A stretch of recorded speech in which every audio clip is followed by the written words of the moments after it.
हफ्ते के करीब हो चुका है, लेकिन अभी भी जन आक्रोश रुकने का नाम नहीं ले रहा। इस वक्त हमारे साथ बातचीत करने के लिए नीरज जी हैं, नीरज कुमार जी। नीरज जी, जन आक्रोश अभी भी रुक नहीं रहा है।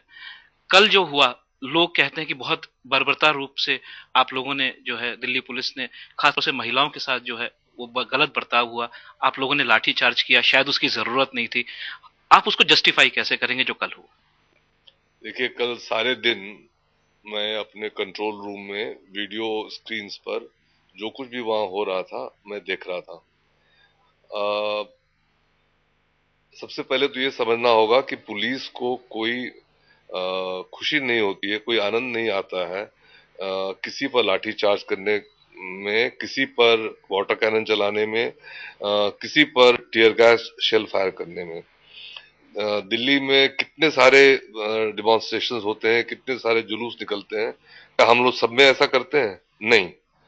एक स्थिति जब आ जाती है जब लोग कानून की एक रेखा को तोड़ने लगते हैं, और जो आप लोग के वीडियो फुटेज में भी आया है कि ये पूरा जो एजिटेशन था या पूरा जो आक्रोश था, इसको असामाजिक तत्वों ने हाईजैक कर लिया था।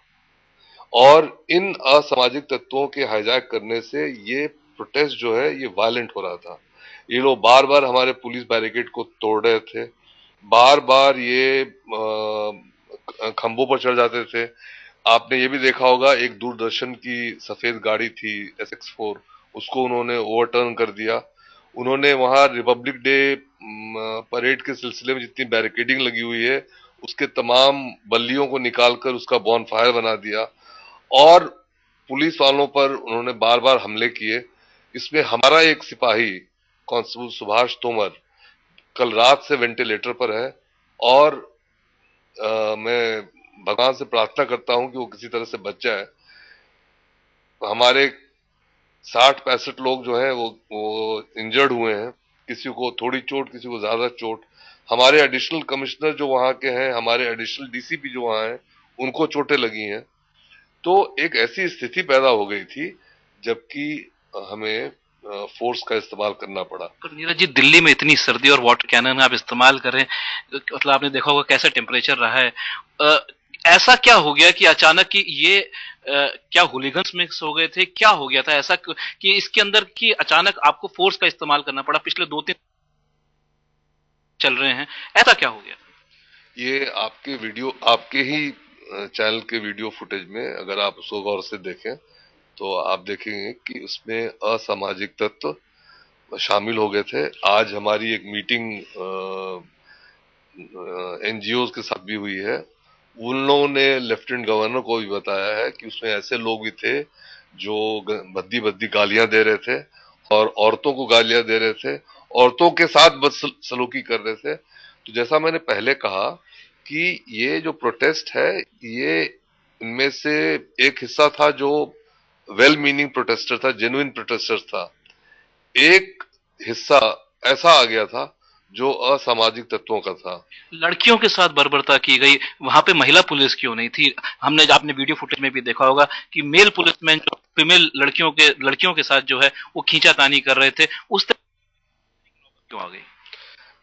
देखिए, ये एक गंभीर समस्या हमारे साथ है कि जो विमेन पुलिस ऑफिसर्स हैं दिल्ली पुलिस में, उनकी संख्या बहुत कम है। हम लोग 7% से भी कम हैं जो विमेन पुलिस ऑफिसर्स और मैन हैं। वो दिल्ली पुलिस की पूरी तादाद में केवल 7% से नीचे हैं। तो हमारे पास महिला पुलिस की कमी रहती है। लेकिन हम लोगों ने CRPF की महिला बटालियन को बुलाया था, उनको डिप्लॉय किया था, और जहां तक हो सका विमेन डिमॉन्स्ट्रेटर्स को महिलाओं ने डील किया जहां तक हो सका।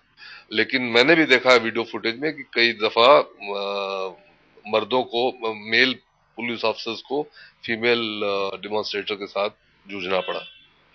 सर, एक आपने कहा कि जब आपने पहले प्रेस कॉन्फ्रेंस करी थी, आपने अपनी पीठ थपथपाई थी, कहा था बिल्कुल ब्लाइंड केस है और हमने इसको सॉल्व कर लिया।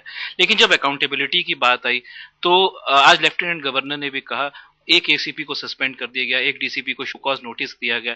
तो जहां तक पीठ थपथपाने की बात थी और जब अकाउंटेबिलिटी तय करने की बात आई तो फिर आप ही के पुलिस के महकमे के ऊपर तय की गई।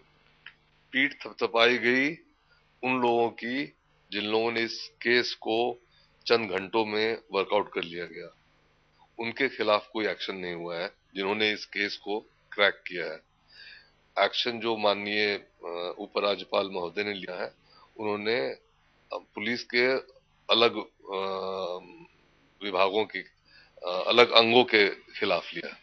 पर आपको लगता है कि अकाउंटेबिलिटी तो तय होनी चाहिए जब इतना बड़ा एक इंसिडेंट हो गया दिल्ली के अंदर, तो अकाउंटेबिलिटी आपको कैसे लगता है कैसे तय होनी चाहिए? क्योंकि इस तरीके के इंसिडेंट्स हम आप लोगों ने पूरी कोशिश करी है, आप लोगों ने कहा है कि हम अलग अलग मेजर्स ले रहे हैं, होम मिनिस्ट्री अलग मेजर्स ले रही है, दिल्ली सीएम अलग मेजर्स ले रही है, नई नई हेल्पलाइन आ रही है, पर अगर इस तरीके के इंसिडेंट्स ना हो उसके लिए अकाउंटेबिलिटी भी तय होनी चाहिए, उसके लिए आप लोगों ने कुछ सोचा है? अकाउंटेबिलिटी ही तय कराने के लिए गवर्नमेंट ने कमीशन ऑफ इंक्वायरी का ऑर्डर किया है और जो अभी तक के जो हालात हैं उस पर माननीय राज्यपाल उपराज्यपाल जी ने अपने आदेश सुनाए।